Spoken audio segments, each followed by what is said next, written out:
Hello there, and welcome to my channel. This is my first video ever, and today I'm going to be reviewing a book called How to Know a Person by David Brooks. And when you go into a store or look for this book online, it might fall under the self-help category or psychology category, but to me, I saw this read as more of a personal guide in terms of learning how to establish better connections with people, how to understand others, how to make others feel more seen, and most importantly, how to make others feel safe and vulnerable around you enough so that they want to share things with you. So let's get right into it. So David Brooks starts with a pretty bold premise to this, which is people, for the most part, are a lot worse than they think they are at understanding others. We tend to overestimate our understanding of others. We are quick to judge off first impressions, and we don't really listen that well. And the culmination of all these three things kind of leads us to not truly seeing what's going on in someone's mind. This book sort of gives us a toolkit, not just for better communication, but also for better human connection. And it's deeply grounded in the principles of neuroscience, of psychology, and as well, moral development. So this book is broken up into three main parts. The first one being I See You, and it focuses on perception and how to truly understand others and what's going on in their minds. While the second section, I See You with Your Struggles, focuses more on empathy, and it looks at how to support someone through more difficult parts of their life. And then the third section is I See You with Your Strengths, and this looks at growth and just how to be there for others throughout their life journey. In part one, Brooks starts by talking about two main types of people, diminishers and illuminators. So diminishers are the types of people who make others feel small. They tend to see things transactionally, and so they'll either use you as a tool, they'll see you as a threat, or they'll tend to use you as a means to their ends. And an example of this could be a boss at work who just sees you as your job title and not who you are as a person or your goals and aspirations. Illuminators, on the other hand, tend to have a deeper curiosity for others. They genuinely care about your feelings and your emotions, and when they talk to you, they're truly trying to get a deeper understanding and establish a better connection. Think about someone who remembers things about you, who listens intently when you speak, and who genuinely cares about your emotional well-being. Those people in your life are probably illuminators. Brooks then goes on to explain the 8 most common diminisher tendencies, which is not an exhaustive list, but includes some of the main sort of habits that you might notice in a diminisher. So the first diminishing tendency is the size up, and this tends to happen subconsciously with a lot of us, and it's where we judge people based off of their appearance, their voice, or just something we see right away. And it's very limiting because it doesn't really paint an accurate picture of who that person is at all. And so, for example, if you see someone dressing very nicely, you might think, oh, they look rich. They must be, entitled. And that thought right there is the size up.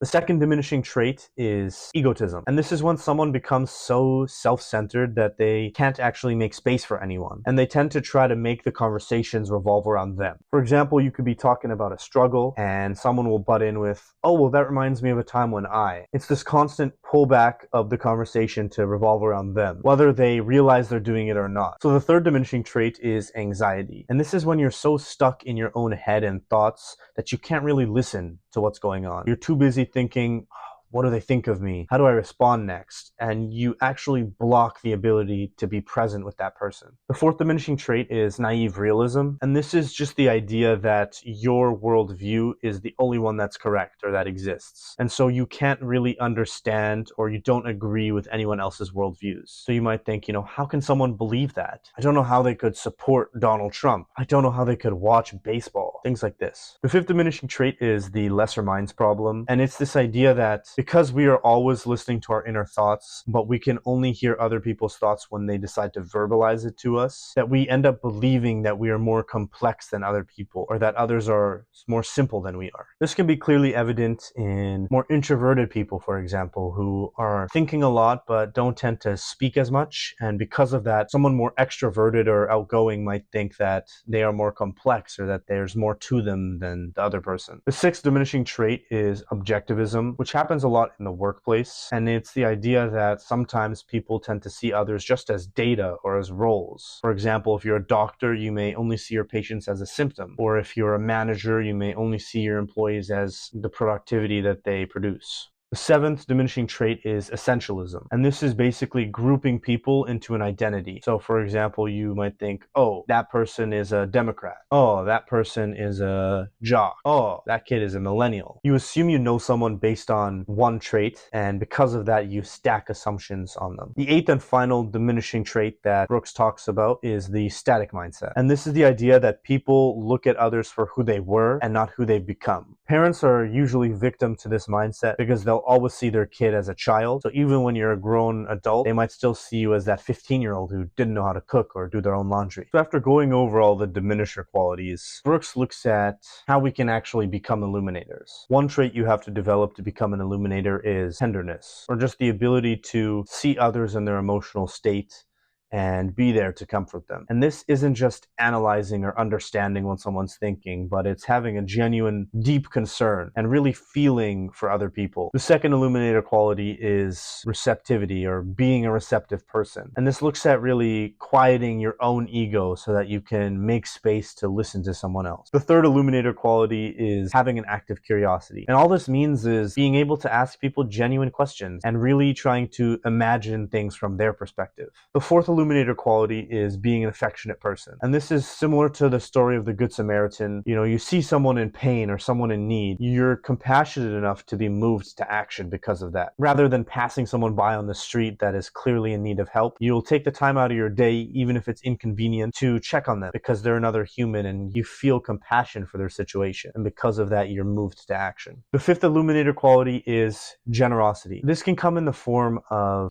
attention, of time, of energy. What it boils down to is giving not for the sake of getting something in return, but rather for just wanting to be there for someone. Last but not least, we have holistic thinking. And this is just making sure that you don't boil people down just to a job or an identity, but rather you see each person as an individual with hopes and dreams and emotions and feelings. In this section, David also talks about the idea of accompaniment. And what he means by that is just being present for someone and not rushing into intimacy or trying to build a relationship super quickly. To build trust with other people, you need to be patient, you need to be playful, you need to be present, and you need to be centered around them. You need to be patient because if you push someone too quickly, they're going to close those walls. People open up slowly, which is why patience is so important with establishing strong relationships, whether it's friendship or intimate. On the other hand, laughter will build connections faster than any deep or philosophical conversation ever can. And that's because the idea of being playful around others helps them to feel safer, and it creates a more warm environment where people feel more free to be themselves. Presence is the idea of being there for somebody even when it's messy or difficult, and not trying to solve their issues or come up with solutions for their problems, but rather just being there to listen and letting them know that, hey, I understand what you're going through. And last but not least, we have other-centeredness, which is the idea of being a supporting role for other people rather than trying to take charge and lead them to where they need to go. The last section of part one is conversation habit. And Brooks argues that to have a good conversation, you don't need to just exchange facts back and forth, but rather you want to be in a co-creative experience where you guys share in your conversation together. Here is a list of tools that we are given in the book that can help us to improve our conversations. The first tool we're given is the SLANT method, which is an acronym for sit up, lean forward, ask questions, nod your head, and track the speaker. This is a very physical way of listening, and it really shows the person you're talking to that you're engaged and you care about the conversation. The second tool is loud listening. This could be nodding, smiling, or reaffirming. Just anything to make the speaker feel more heard. The next tool is to favor familiarity. People want to talk about things they know. Ask them about their favorite sweater. Ask them what they ate this morning, or if they have any pets. Things like this. Another tool is asking for stories. Rather than framing a question as, oh, how was your vacation? You might say something along the lines of, what was the most memorable part of your trip? The next tool is to not fear pauses in your conversation. Those moments of silence aren't a failure on your behalf. Rather, they're a moment where both parties can think and, organize their thoughts to continue the conversation. Last but not least, we have looping, which is basically just repeating what you last heard. And so a way you can frame this is by saying, so what I'm hearing is. This allows you to sort of keep the conversation grounded between the other person and allows them to correct you on anything that you might have misunderstood from what they said. In the second part of the book, Brooks looks at the empathy side of things and being there for people when they're struggling. Although the quality of living has gone up, it seems that this epidemic of loneliness and, feeling isolated has only increased in the past 20 years. And why does all this loneliness exist? Brooks boils it down to our culture and how we now prize things like success over moral character. Schools focus on grades more than they care about moral development, and work cares more about your achievements than they do about your kindness. When people feel unseen or unsafe, they tend to develop a sort of emotional shield or a way to defend themselves from any pain. Avoidance is one of the most common emotional shields, and it's where someone stays overly positive or they keep a safe distance from anyone in order to protect themselves emotionally from any harm. Another emotional shield is deprivation, which is the idea that you yourself are undeserving of love or kindness,